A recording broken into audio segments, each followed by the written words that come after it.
selamat sore. Ketemu lagi dengan gue Lembu Tamu di Jurnal Lembu.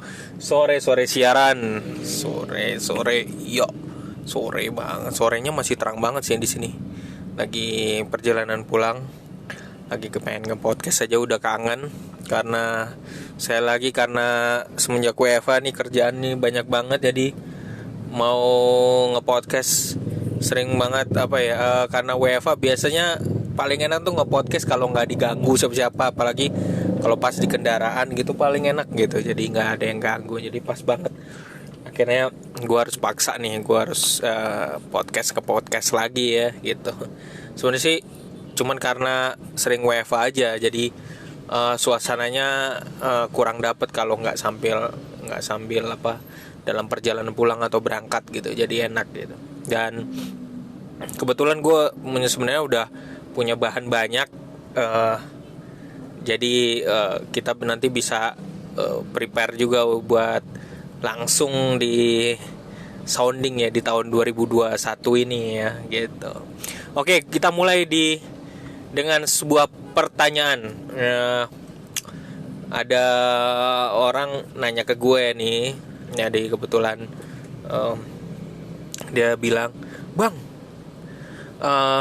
ada goceng nganggur nggak?" Wah, kira-kira rekan-rekan juga pernah menghadapi mungkin hal yang sama dengan gue. Ditanya, "Bang, ada duit goceng nganggur nggak?" Gitu, atau nggak, "Jeng, lu ada duit lebih nggak? Ada duit di tabungan nggak?" Gitu, gue perlu banget nih. Nah, ada yang kayak gitu kan. Atau, "Ayolah, pinjem lah, gue lagi butuh duit nih." Gitu. Nah, gue kalau ingat kayak gitu jadi, "Bang, pinjem goceng, ada duit goceng nganggur nggak?" Goceng itu bukan 5.000 ya, 5 juta maksudnya, mau pinjem 5 juta. Biasanya gitu, mau pinjem 5 juta. Karena gue kalau pertanyaan-pertanyaan gini dari apalagi kalau sambil gue lihat wajahnya gitu ya, gue tuh bisa nerka gitu ya. Kadang-kadang ada juga, gue udah beberapa kali juga ada yang dateng, "Bang, pinjem uang dong," gitu ya gitu. Terus kadang-kadang memang gue juga gak ada uang gitu. Nah, duitnya ya harus ditabung juga. Kalau gue pinjemin, gue juga susah gitu kan nantinya. Terus ada juga ada juga yang mau tahu-tahu gue ngelihat orangnya mampu, tapi juga sama minjemnya, "Bro, gue pinjem dong, pinjem dulu dong duit 5 juta, tapi gaya hidupnya tinggi banget gitu, tapi minjem 5 juta gitu." Kan kita ketahuan kalau gaya hidup tinggi kan bisa kelihatan di medsosnya kan gitu, bagaimana pergaulannya dan segala macamnya.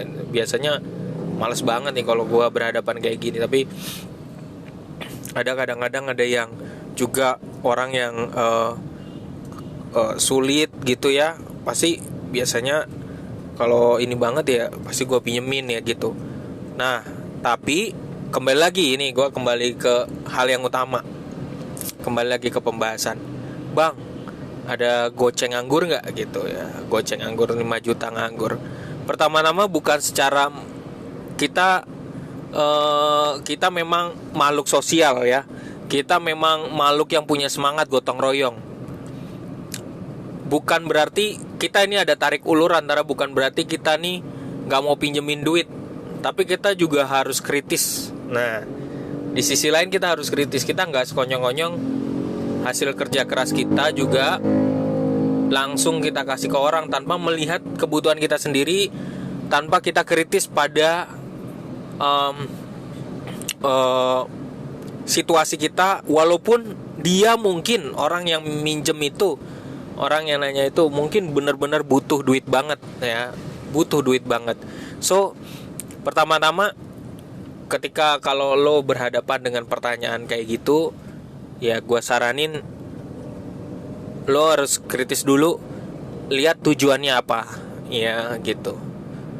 Tujuannya kenapa nih dia minjem ya, duitnya, apalagi duitnya juga gede minjemnya ya kan, alasannya apa. Kalau gue biasanya harus gue terlepas rasa emosi ya, siapa dia, terkait dengan apakah nanti dia itu keluarga kita, keluarga deket, adik atau kakak, ya, saudara deket, ya. Terlepas dari itu kita harus bersikap kritis. Pertama, itu duitnya buat apa dulu gitu, duitnya buat apa, lalu kebutuhannya mendesak apa enggak. Jangan-jangan pinjam uang itu, pinjam uang 5 juta, kita pikir buat keperluan yang mendesak, ternyata malah buat having fun mungkin, ya kan, kita nggak tahu ya. Bukan kita negatif, tapi sekali lagi kita harus punya harus kritis gitu. Kadang-kadang kita jadi susah kalau karena ikatan emosi, kadang-kadang kita jadi susah untuk nolak gitu. Walaupun nanti ujung-ujungnya mungkin kan, dari beberapa kasus yang gue alami juga dari orang-orang terdekat ya, kadang-kadang ketika dihadapkan dengan persoalan kayak gitu, seringkali malah justru orang yang minjem itu kagak bisa balikin gitu. Iya kan, sekalian aja pinjam sama debt collector nyoba ya gitu. Kadang-kadang kalau misalnya ketika gue misalnya kadang-kadang nggak punya duit ya, tapi gue tahu di mana pinjam duit, misalnya udah pinjol aja, tapi pinjolnya yang bener, pinjaman online yang bener ya gitu. Tapi ujung-ujungnya juga nggak berani juga. Berarti yang kemungkinan besar yang minjem juga belum yakin bahwa dia bisa balikin gitu ya. Balikinnya nanti balik, wah susah. Kalau di bank itu harus ada perjanjian kayak gitu, komitmen. Makanya lo bisa ngutangin ke orang, lakukan seperti yang bank lakuin. Pertama, ngutangin ke orang yang emang utangnya itu bisa produktif gitu. Produktif dalam arti dia bisa ngembalikin, dia itu dipakai secara produktif. Jadi ketika dia minjem, udah tahu nih kesepakatannya, lo yakin bahwa minjemin duit itu dia bakal bisa balikin ya. Begitu juga si peminjam, harus kalau mau minjem, lo harus yakin juga bahwa lo bisa balikin. Karena soal pinjam meminjam ini soal trust ya gitu. Ini karena meminjam ini nggak mudah. Kalau misalnya si peminjam itu nggak bisa balikin, ya lo jangan berusaha mungkin jangan ngutang gitu. Usahakan jangan ngutang, apalagi lo ngutang sama orang yang nggak lo kenal gitu. Itu sangat membahayakan ya. Apalagi pinjam sama pinjol yang lu nggak tahu kalau pinjol itu nanti balikinnya duitnya mintanya gede gitu. Jadi kadang-kadang memang gue sendiri jadi gemes kalau berhadapan dengan orang-orang kayak gini. Bukannya gue nggak pengen minjemin, pasti juga Anda juga mengalami hal yang sama ya. Bukan kita nggak pengen minjemin, tapi secara logika kita dan secara analisis kita gitu ya, kita kalau nggak yakin untuk minjemin, nggak usah, mendingan dari awal gitu. Karena banyak aspek saat kita meminjamkan, apalagi soal uang ya, meminjamkan kepada orang, itu tuh banyak aspek gitu. Kita harus pikirin. Jangan sampai juga, ketiga ya, jangan sampai juga beban yang orang punya, beban yang si peminjam punya, akhirnya lo harus tanggung. Maksud gue begini, kalau si peminjam itu minjem dia misalnya contoh, dia udah tahu dia dananya terbatas, terus kemudian dia cicil mobil ceritanya atau cicil motor, tapi dia nggak mampu, akhirnya dia butuh duit kan, dia butuh duit minjem, terus akhirnya nggak bisa bayar setoran nih gitu, terus akhirnya datang ke lo, nah minjem buat bulan ini nih buat bayar gitu, tolonglah gitu, nah gitu. Kira-kira utang lo besok udah langsung lunas nggak? Setahu gue sih dari pengalaman itu belum tentu ya, karena dia justru sebenarnya melakukan utang cicilan itu justru dalam keadaan kekurangan sebenarnya. Jadi sehingga dia juga nggak yakin dengan setelah minjem dari lo itu dia bisa balikin. Gue juga punya, ada waktu itu kejadian juga, ada orang tetangga pas gue lagi tetangga ya, pas lagi gue nggak ada air, wah dia sangat baik banget ya, kasih gue air ya. Ada nih contoh kasus yang real yang benar-benar ada ya, gue sampai Ya ampun, sampai begitu banget ya gitu. Jadi pas gue pompa air gue mati, akhirnya tetangga sebelah, udah nggak apa-apa, ambil air aja, udah nggak apa-apa. Dia terus-terusan. Pas besoknya gue lagi kesusahan, dia ambil air, ya nggak apa-apa, tangga gitu. Dia kebetulan ngontrak, kalau gue kan rumahnya beneran ya gitu, gue punya gitu. Terus kemudian karena itu, terus kemudian suatu kali dia maksa-maksain gue minta nomor telepon, maksain nomor telepon. Lalu akhirnya pas di telepon itu tiba-tiba dia minta duit gitu, minjem duit lah gitu, tolongin gue lah gitu, segala macam. Nah gue terus klarifikasi sama tetangga-tetangga yang deket, yang gue tahu, deket sekitar apa, yang apa namanya, ibu apa namanya, iuran bulanan ya gitu, iuran RT gitu kan. Bu, ini orang ini bu ya gitu. Oh ternyata dia ngontrak, satu ngontrak, dua ternyata punya hobi judi gitu, sering bermasalah.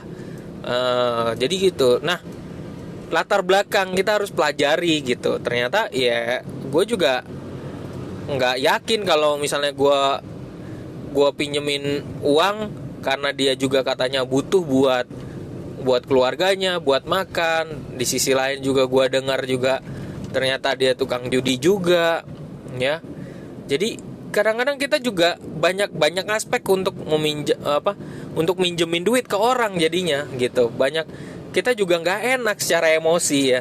Orang yang udah baik sama kita gitu, secara emosi nggak enak. Jadi susah juga, nggak mudah gitu. Nah ini yang tantangan yang kadang-kadang kita hadapi buat apa namanya, baik kita buat sebagai peminjam maupun yang dipinjamin gitu ya, sebagai pemodal maupun peminjam. Nah ya, pemodal maupun peminjam ya, kadang-kadang nggak mudah hal kayak gini ya. Jadi kesimpulan gue, kalau ditanya ada uang goceng, ya kita harus teliti dulu orang ini siapa, latar belakangnya gimana, kebutuhannya karena apa, bakal bisa balikin atau enggak ya. Kita sih nggak nuntut bunga ya, tapi bisa balikin atau enggak ya. Terus utangnya itu produktif atau enggak. Kalau produktif itu bagus, tapi kalau utangnya itu pasif karena ada kebutuhan demi keuntungan diri sendiri, ya mendingan nggak usah. Mbak gue juga ngajarin ke gue, pembantu gue tuh punya, ada klien lah tuh, pembantu aja punya klien ya. Pembantu gue tuh punya kliennya tuh orang Chinese, punya usaha beras. Tapi ketika dia udah ini lama ya, klien lama gitu. Jadi saat dia lagi mau apa namanya, mbak gue ini berani minjemin duitnya terus menerus dari tahun ke tahun ya, selalu berani minjemin karena udah trust, karena si apa namanya, orang Chinese ini, singkonya ini, saat dia lagi butuh duit ya biasa lah, minimal kadang-kadang butuhnya sekitar 4 juta 5 juta ya, buat modal awal, buat beli berasnya gitu, pasti nanti dibalikinnya bisa sama keuntungan. Contoh misalnya minjeminnya, waktu itu pernah gua tahu minjemnya 10 juta ya, minjemnya 10 juta, dia perlu banget, disiapin sama mbak gua 10 juta ya. Terus kemudian bagaimanapun caranya disiapin 10 juta. Habis itu karena rasa terima kasih sama angkonya, utangnya itu jadi produktif, dibalikinnya sama bunganya nggak tanggung-tanggung, bunganya langsung 13 juta. Totalnya jadi 13 juta. Jadi bunganya tuh 3 juta sendiri. Coba bayangin. Dia nggak minta, mbak gua nggak minta bunganya 3 juta, tapi karena udah baik banget, udah sportif, udah mensupport banget, ya udah dikasih 3 juta. Kan gila kan, berarti kan. Nah itu yang gue bilang sebagai utang yang produktif gitu. Kalau kita ngutang sama orang, jadi hati-hati kalau kita ngutang, kenali diri kita sendiri ya. Lu bisa balikin apa kagak? Soalnya gue pribadi trauma sih sebenarnya, karena ada yang pinjem terus kemudian malah gue yang pinjemin, malah gue yang susah narikin. Ketika gue lagi butuh lagi duitnya sesuai dengan kesepakatan, lu bisa balikin nggak tanggal sesuai dengan tanggal, udah dijanjin tanggalnya, ternyata kagak bisa gitu. Nah itu berarti